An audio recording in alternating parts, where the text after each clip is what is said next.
nous nous retrouvons pour une série Vous nous consacrée. attachez à 4 faits marquants de Nous avons votre passé vie. une demi-heure ensemble pour Focus évoquer- braque aujourd'hui son projecteur.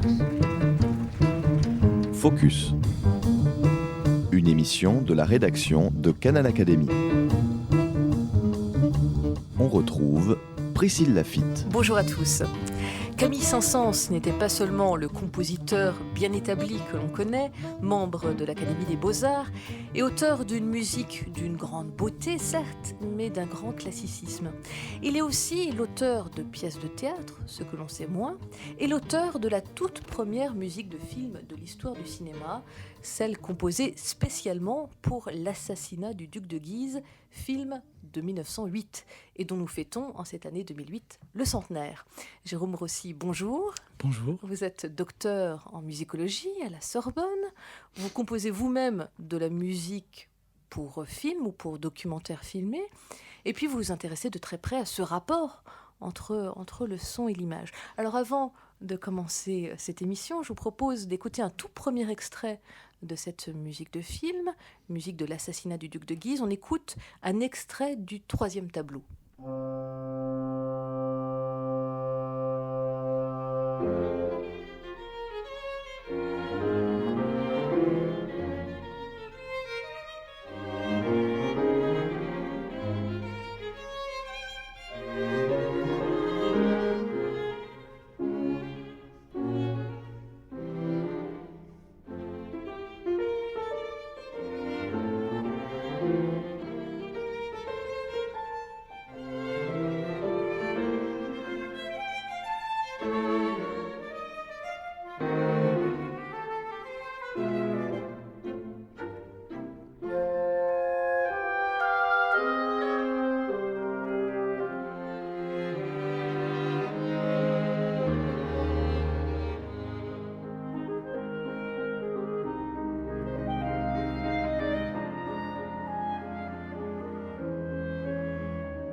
Jérôme Rossi, remettons peut-être la musique de ce film, la musique de l'assassinat du duc de Guise, dans son contexte, dans son histoire. À quoi ressemblaient les musiques de film ? On ne peut pas encore parler de musique de film. À quoi ressemblait l'accompagnement musical des films muets avant 1908 ? Alors au début, la musique était jouée en dehors de la salle, dans le but en fait d'attirer le public. Ensuite, on s'est aperçu que c'était quand même très pratique, la musique à l'intérieur de la salle de cinéma, puisqu'elle couvrait le bruit de la projection, elle permettait d'isoler le spectateur de ses camarades peut-être un peu bruyants. Et puis, en fait, on s'est aperçu que la musique pouvait maintenir l'attention du spectateur. En l'isolant, elle lui permettait de se concentrer mieux, finalement, sur l'image. Il y a aussi d'autres théories, c'est par exemple ce qu'avance Adorno, comme quoi la présence de la musique dans les salles est justifiée par le fait qu'elle peut fonctionner comme antidote pour protéger le spectateur de l'effet hypnotique des images. Elle fonctionnerait un petit peu comme un élément de distanciation. Le spectateur pourrait être un peu effrayé de voir tous ces visages, tous ces masques un petit peu s'agiter comme ça, sans vie. Un autre critique que je peux citer, qui s'appelle Siegfried Kracauer, un théoricien en fait, a dit que la musique permettait aussi de restituer aux images leur vie photographique. Puisque finalement, dans le réel, le mouvement a toujours un bruit, le mouvement est toujours souligné par quelque chose. Et la musique permet d'appuyer encore plus cette illusion du mouvement. D'autant qu'il s'agissait à l'époque de cinéma muet. Tout à fait, tout à fait. Alors, la musique était jouée soit par un pianiste qui improvisait devant l'écran, soit par un orchestre auquel un chef du département artistique, enfin un chef du petit théâtre dans lequel était donné le film, avait fait une sélection parmi ce qu'on appelait les incidentaux, en fait, un certain nombre de morceaux prévus pour illustrer la peur, pour illustrer l'angoisse, la joie, ainsi de suite. Incidentaux parmi lesquels figuraient nombre de partitions classiques déjà avant. Je pense aux très nombreux poèmes symphoniques de Liszt, de Berlioz, qui ont alimenté au début les toutes premières musiques à l'écran. Et on s'est aperçu au fur et à mesure que, et ça allait devenir une fonction très forte de la musique, c'est qu'en fait la musique, non seulement elle permettait de concentrer le spectateur sur l'image, mais en même temps elle lui donnait des indications sur ce qui se passait en fait à l'image. Elle soulignait en fait les points forts, à savoir s'il y avait un méchant, quelques pids dans le grave ou un trait éventuellement de basson permettaient de donner des informations en plus. Et puis, mais de manière presque concomitante, on s'aperçoit que, oui, la musique portait une dimension au film. Donc 1908, l'assassinat du duc de Guise, qui est notable non seulement et qui est historique non seulement pour la musique de film, mais le film en lui-même aussi est une grande avancée d'un point de vue cinématographique. Tout à fait, parce que donc le film était avant considéré comme un divertissement de foire, et à partir de 1907-1908, l'élite, on va dire l'élite culturelle, va essayer de lui donner ses lettres de noblesse. Alors c'est la création par les frères Laffitte en 1907 de la société Les Films d'Art, la société qui va produire l'assassinat du duc de Guise. C'est également quelques semaines plus tard la création de la Société cinématographique des artistes et gens de lettres par Pathé, en fait, par les sociétés Pathé. Donc voilà, on a comme ça 2 sociétés de production qui vont essayer de faire sortir le cinéma du contexte forain et surtout en prenant à la littérature des œuvres très connues et puis en adjoignant une musique à ça. Donc c'est le cas de l'assassinat du duc de Guise, qui est scénarisé par Henri Lavédan, qui est de l'Académie française et qui a tiré ce film de sa propre pièce. Joue dans ce film des comédiens qui sont prestigieux à l'époque. Donc c'est un film qui fait date aussi d'un point de vue cinématographique. Tout à fait. C'est une grande soirée qui a lieu, c'est le 17 novembre, je crois, 1908, à la salle Charras, à Paris. Donc c'est une soirée de prestige où toute l'élite est conviée. Et effectivement, donc Charles Le Bargy, comédien de la Comédie française. Pardon. Et voilà, sur un scénario d'Henri Lavedan. Scénario d'ailleurs qui va être pas mal remanié au fur et à mesure qu'on va tourner le film.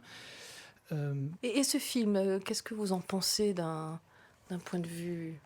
De point de vue de l'image, du montage. Alors, ce film est... de l'intrigue. Ce film est relativement traditionnel. Alors, je peux peut-être raconter un tout petit peu ce que ce film dit, en fait. Donc, ça se passe en 1588, quand le roi Henri III décide d'assassiner le duc de Guise dans son propre château, à Blois.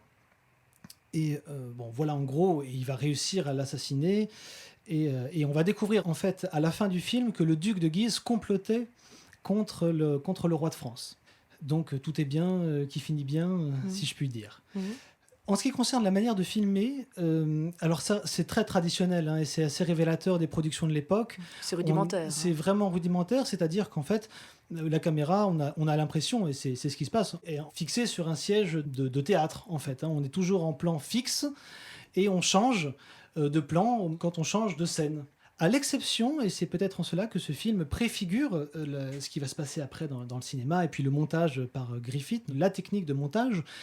Dans le 4e tableau, en fait, la mise en scène se prête assez bien à cette technique de montage, puisque quand même dans une scène, dans un tableau, on a finalement 5 plans, on a des changements comme ça de décors successifs. On a quand même quelque chose qui est différent du théâtre, puisqu'en l'espace de 5-6 minutes, on a des changements très rapides, surtout quand le duc est précipité du cabinet jusqu'à la chambre du roi où il est assassiné. Là, on a trois plans qui s'enchaînent en l'espace de quelques secondes. Donc là, on n'est plus tout à fait quand même dans le théâtre. Et donc là-dessus s'ajoute la musique de Saint-Saëns. On verra ensuite qu'elle ne s'ajoute pas seulement, elle accompagne ce film, et c'est en quoi cette musique de film est remarquable. Parlons un petit peu de Saint-Saëns et de la commande qui lui est faite en 1908. Saint-Saëns est alors au sommet de sa notoriété, et c'est un des plus grands représentants de la musique officielle de l'époque, on va dire. C'est un musicien qui reçoit des tas de commandes.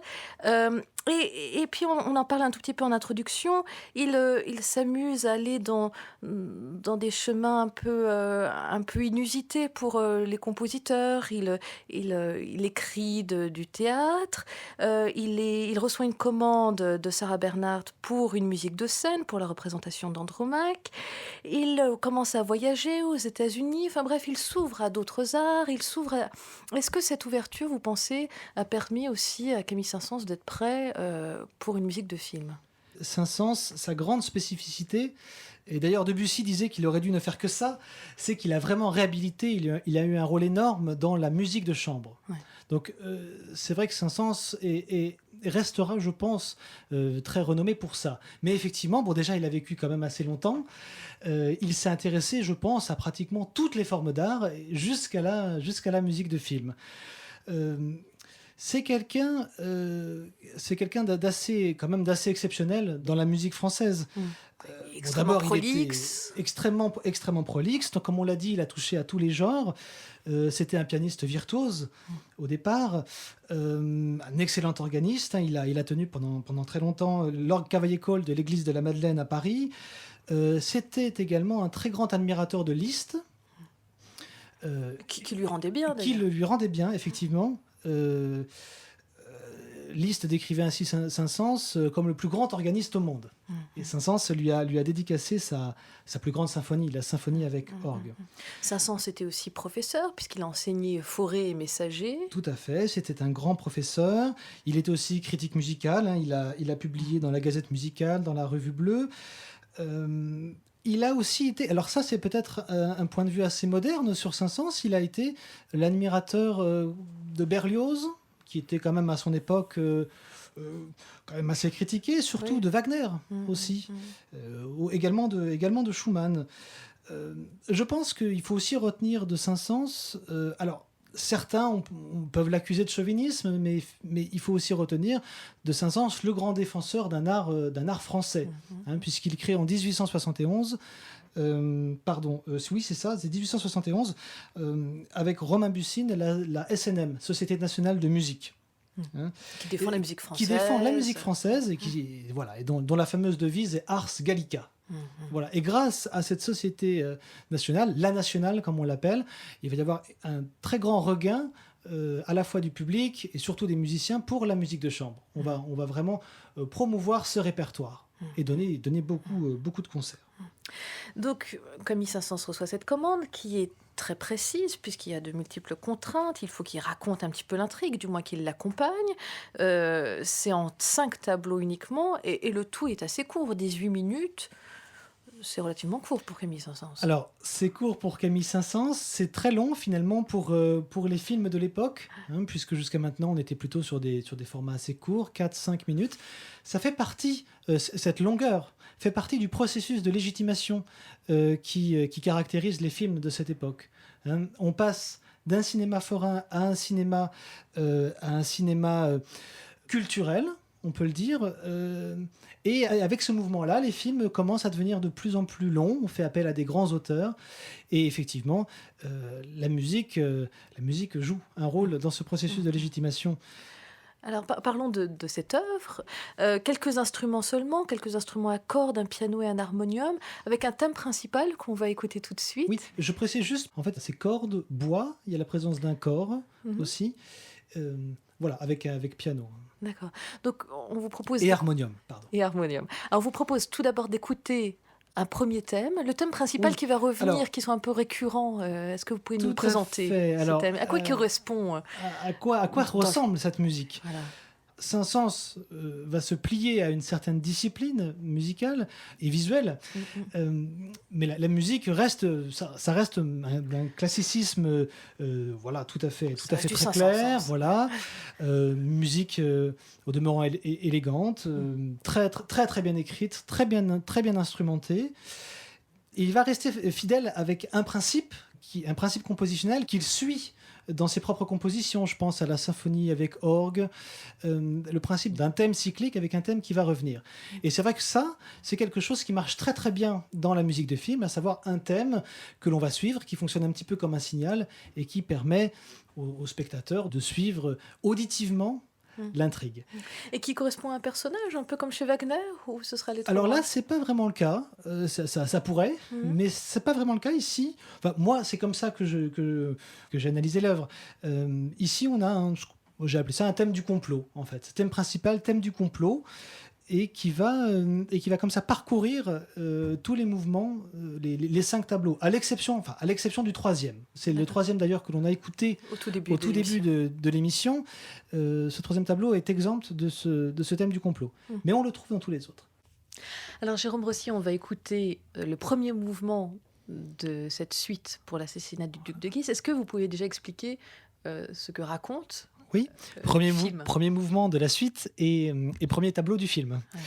Ouais. Donc, qu'est-ce qui se passe à l'image ? On est dans la chambre de la marquise de Noirmoutier. Elle est en train de se faire belle, puisqu'elle attend le duc, son amant, qui va arriver d'ailleurs à droite de l'écran, qui était dans une autre chambre. Donc là, on va assister en fait à une scène un petit peu galante. Sauf que cette scène galante va être dès le début un petit peu déviée de sa fonction, puisqu'il y a un page qui arrive avec une missive à l'ordre de la marquise, missive qui dit « Attention, on complote contre le duc, ne le laissez surtout pas partir ». Voilà. La marquise va lire ça. Le duc n'est pas encore entré, donc elle lit ça, elle manque de s'évanouir. Le duc entre, alors là, elle fait comme si de rien n'était, puis elle finit par le dire au duc, qui lit cette missive et qui, en bas de ce petit mot, marque « il n'oserait ». Le roi n'oserait pas faire ça. Donc là, il brave le roi et en fait, à la fin de la scène, malgré la marquise de Noirmoutier qui cherche à le retenir, il part. Il part au château du roi où il va se faire effectivement assassiner. Et ensuite, la marquise reste seule. Bon. Donc, on va écouter ce premier mouvement et puis vous allez nous commenter au fur et à mesure de la musique ce qui se passe et puis comment est-ce que Camille Saint-Saëns se débrouille entre son et image. Entre son et image.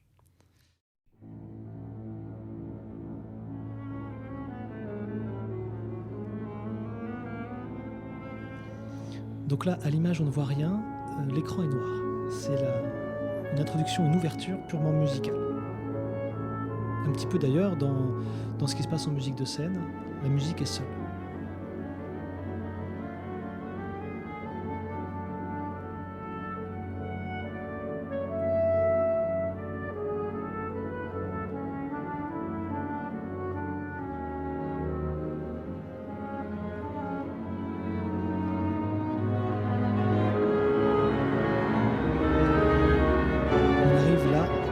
Bientôt sur le générique, présentation des personnages.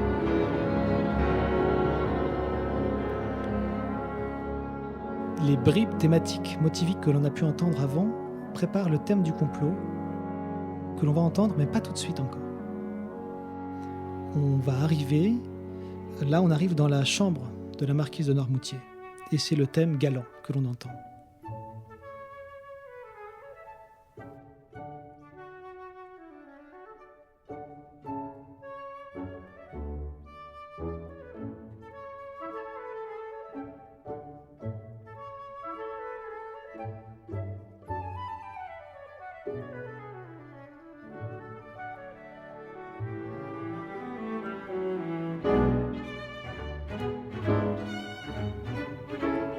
Là, premier moment vraiment de synchronisme avec l'image, le page arrive, porteur de la missive menaçante.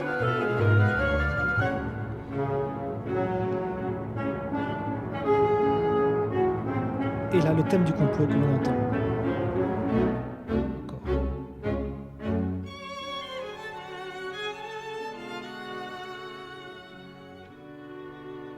Là, c'est l'effroi de la marquise. Et sa colère contre le roi, on la voit dans le film, qui agite son poing face à un tableau du roi qui trône dans la pièce. Là, c'est le thème d'amour. La marquise montre son attachement au duc.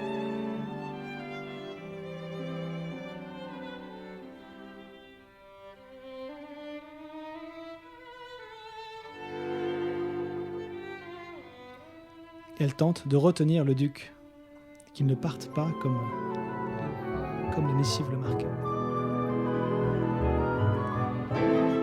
Les chromatismes menaçants qu'on entend sont ici en synchronisme avec l'image. On voit un panneau où le duc rajoute à la fin du mot « il n'oserait ». Le roi n'oserait pas s'attaquer à sa personne. Voilà, on peut peut-être s'arrêter ici.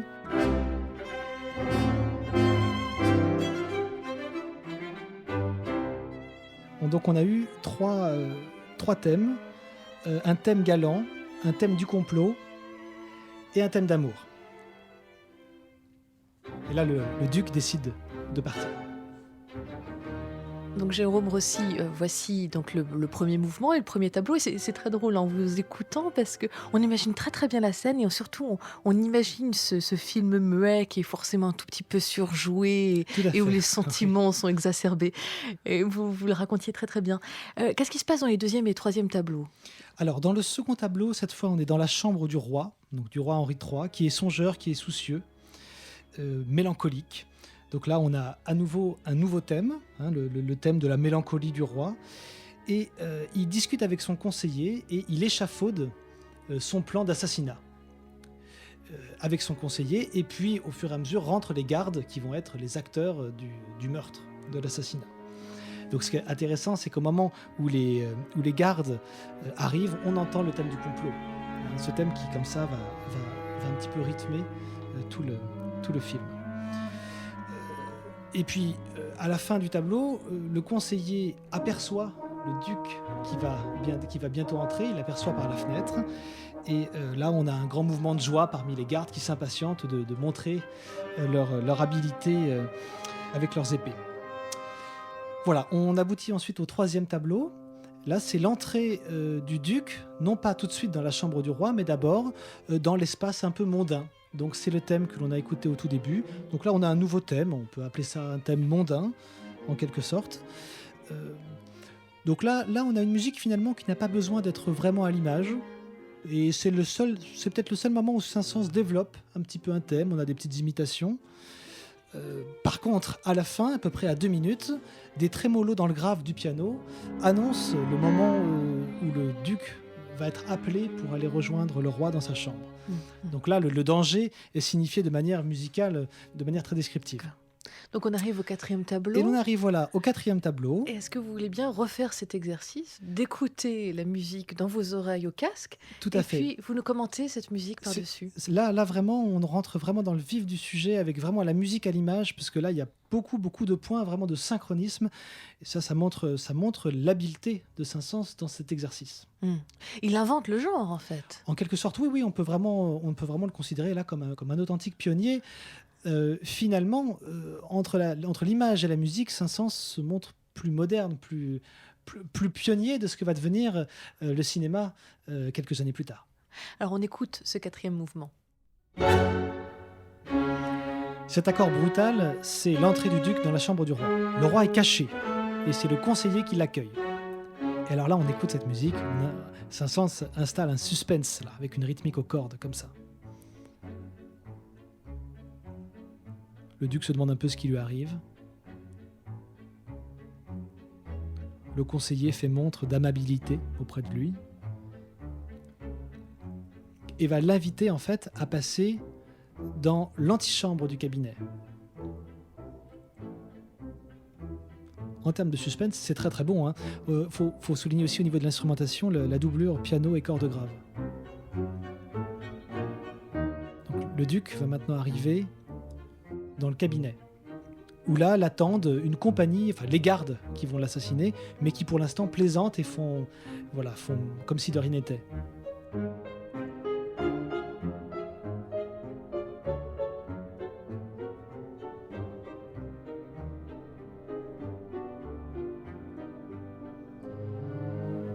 Là, cette musique chromatique, on sent le malaise qui commence à monter. Le duc n'en peut plus et là, il va faire mine de partir. Il s'apprête à partir.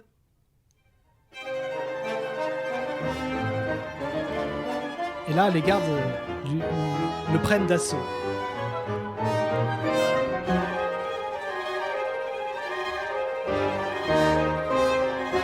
Et au fur et à mesure, le duc est entraîné avec donc les plans rapides qu'on disait tout à l'heure, les plans qui s'enchaînent, revient dans la chambre du roi, parce que le roi au départ avait exigé qu'il soit assassiné dans sa chambre pour l'avoir devant son lit. Donc là, figuralisme de la chute, on part de l'aigu, on va dans le grave, où la musique va s'apaiser petit à petit. Voilà, là désormais le duc gît à terre.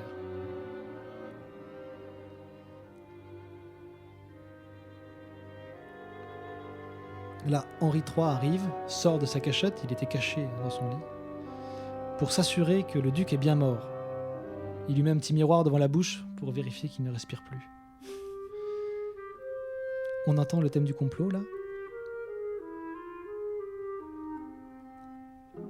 Ce thème du complot, joué à la clarinette, accompagne le panneau visuel où il y a marqué cette grande réplique du roi Henri III. Il est encore plus grand mort que vivant.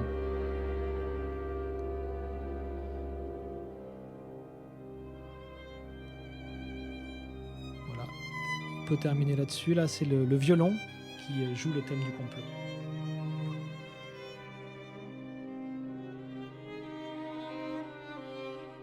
Et que se passe-t-il à la fin de ce 4e tableau et puis le final, le 5e tableau? Le duc est mort, il gît à terre, et en fait, au fur et à mesure, les gardes vont peu à peu laisser le roi seul contempler la personne qu'il vient d'assassiner. Son acte. À noter quand même que l'un des gardes a trouvé un papier dans les poches du duc, papier qui révèle que le duc était un traître. Hein, donc voilà, c'est ce que je disais tout à l'heure. Voilà, le roi avait bien fait. À la fin, c'est assez intéressant. D'un point de vue instrumental, on n'a plus qu'un harmonium. C'est un harmonium qui termine le tableau. Et là, on voit à l'image, de manière tout à fait adaptée, le roi qui fait une prière pour le duc. Voilà. On arrive ensuite dans le dernier tableau, 5e et dernier tableau. Et là, ça a lieu dans la salle du corps de garde. C'est une salle en bas du château avec une grande cheminée qui trône au milieu. Et là, en fait, on va brûler le corps du duc. Et juste dans les 30 dernières secondes, c'est pour faire un grand final. Alors là, on rejoint un petit peu ce que vous disiez en parlant de grands mouvements un petit peu surjoués. Il y a la marquise que l'on avait vue au premier tableau. On ne sait pas trop comment, mais elle revient. Et puis, elle joue en fait la femme éplorée, dont l'amant vient d'être assassiné. Et on termine en fanfare avec un grand final à la Saint-Saëns, une grosse cadence qui ponctue tout ça. Qu'est-ce qu'on peut dire de cette musique de film, particulièrement à la lumière de ce qui va être composé par la suite? En quoi est-ce que Saint-Saëns pose des jalons de ce que va être la musique de film? Alors, ce qui est intéressant dans un premier temps, c'est de constater déjà que Saint-Saëns est forcé de s'éloigner de ses propres canons de composition, en fait. Ici, comme je l'ai dit tout à l'heure, il y a un petit peu de développement quand même dans le 3e mouvement, parce que justement, il n'y a pas de moment de synchronisme dans ce 3e tableau. Mais sinon, dans tous les moments où il faut qu'il soit à l'image, là, il développe très très peu. Il fait pas non plus de variations développantes. Il renonce aussi aux cadences. L'obligation en fait de suivre l'image au plus près l'oblige à renoncer à sa science en quelque sorte. Et du coup, comme la musique ne peut plus tout à fait se développer par rapport à ses propres lois, Saint-Saëns va devoir chercher une autre manière de l'organiser. Et en fait, ce qu'on voit, ce qui n'est pas du tout dans l'esthétique de Saint-Saëns, c'est qu'on voit ici une profusion thématique incroyable. Au premier tableau, on a 3 thèmes, je crois. Je vous parlais de 3 thèmes. Au second tableau, on a le thème du roi. 3e tableau, on a un thème, le thème mondain. Au 4e tableau, on a 2 thèmes de suspense. Un premier au début, celui qu'on a entendu là avec une rythmique aux cordes, mais il y en a un autre qui vient à la fin. Et le 5e tableau récapitule un petit peu plusieurs de ces thèmes, mais on a quand même une profusion thématique qui est exceptionnelle dans l'esthétique de Saint-Saëns. Donc, c'est bien, à mon avis, cette profusion de thèmes qui caractérise la partition, associée à un sens dramatique aigu que Saint-Saëns a pu cultiver dans ses nombreux poèmes symphoniques, sa musique de scène, ses très nombreux opéras. Et puis, on peut aussi dire que là, il démontre sa science de l'orchestration, de l'instrumentation, avec une petite formation, mais qui sonne extrêmement bien, qui sonne aussi bien qu'un grand orchestre. Concernant la suite, en fait, qu'est-ce que Saint-Saëns a apporté dans l'histoire en fait de la musique de film? Cette première organisée par le film d'art va hanter tous les esprits, et ensuite pour toutes les productions importantes, on organisera des grandes soirées comme ça à Paris, des grandes premières, à l'occasion desquelles un compositeur sera convié à écrire de grandes partitions. On a par exemple Darius Milhaud, qui va composer en 1925 une partition pour L'Inhumaine, un film de Marcel L'Herbier. La même année, 1925, Florent Schmitt, un des très grands compositeurs, écrit un grand accompagnement musical pour Salammbô, dont il va tirer 3 suites. On a également la collaboration un an avant, en 1924, entre Éric Satie et René Clair pour le court-métrage burlesque Entr'actes. Donc, de plus en plus, à l'occasion de grandes soirées un petit peu événementielles, comme ça, on fera appel à des compositeurs. Le problème, en fait... Et la musique de film rentre réellement dans le panthéon, enfin, dans le panthéon peut-être pas, mais dans le répertoire de vraie musique. C'est-à-dire qu'on commence, en fait, de plus en plus à penser le cinéma, c'est notamment le le critique Canudo qui commence à formuler ça, c'est-à-dire le cinéma comme synthèse de tous les arts, ce qu'il lui-même a appelé dans son manifeste de cet art le 7e art en fait. Et c'est vrai que la musique, des scénarios écrits par des écrivains, concourent à créer le 7e art. Voilà. Alors, ce qui est assez amusant à dire un peu en conclusion, c'est que la musique de Saint-Saëns, à part la suite, un peu ironie de l'histoire, est souvent reprise dans des films. Oui, tout à fait. C'est la seule musique que Saint-Saëns a vraiment écrite, mais finalement, cette musique très colorée, très claire, marche très bien avec l'image. Et Saint-Saëns a eu une postérité tout à fait méritée et éclatante dans la musique de film. Par exemple, le mouvement Aquarium, qui est extrait du Carnaval des animaux, est utilisé dans l'introduction du dessin animé La Belle et la Bête des studios Disney. Il est également utilisé comme thème principal du film de Terrence Malick, Les Moissons du ciel. Amusant aussi de constater que toujours ce même thème, donc ce même morceau, l'Aquarium, est présent avant chaque diffusion du film dans la salle du Palais des Festivals à Cannes. Voilà. Le final de ce Carnaval des animaux a été repris pour une séquence avec des flamants roses dans le dessin animé Fantasia 2000. D'autres morceaux, on a la danse macabre, par exemple, qui a été énormément reprise dans La règle du jeu de Jean Renoir, où elle est jouée par un piano mécanique. Elle a également été utilisée, alors là, très récemment, dans le film d'animation Shrek, dans le numéro 3. Voilà, on pourra encore en citer d'autres, La Havanaise, pour violon et orchestre, dans La 9e porte de Polanski. Donc Saint-Saëns a eu une postérité dans la musique de film. Merci beaucoup Jérôme Rossi pour cette émission, c'était très intéressant. Merci beaucoup, bonne journée, bonne continuation. Merci à vous.